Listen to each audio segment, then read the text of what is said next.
I think 20, $21 million feels about right. I don't feel like that's an overpay. And Adam, I'll let you jump in here for a second. But I mean, again, 20th league wide in AAV, that feels about right if I'm talking about Russell Wilson's ability. It's a 1 year deal, so you're not locked into anything crazy.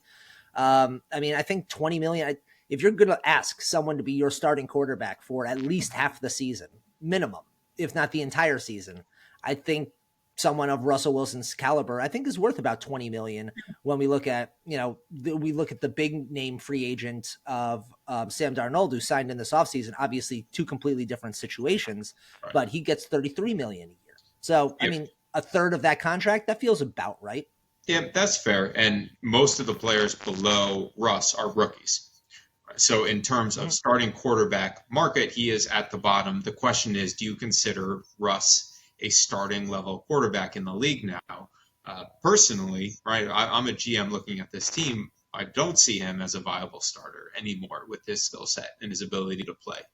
Last year, he was 32nd in catchable throw percentage to receivers while having the fifth best turnover throw weight, where I mean he wasn't putting the ball in harm's way, and with that, when he was throwing it to the receivers, he couldn't throw it accurately to them relative to the rest of the league.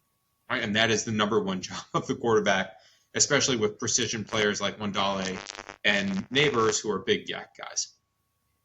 Yeah, I'll go back real quick just again to the point of Russ no longer can avoid sacks like he used to.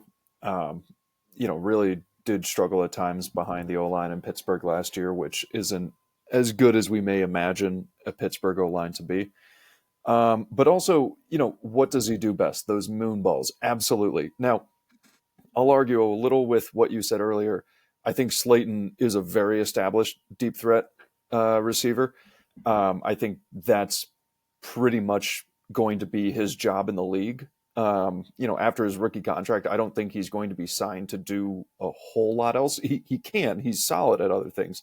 But deep threat is really where he separates himself. The issue is in MetLife, especially in the winter, oh my God, that wind.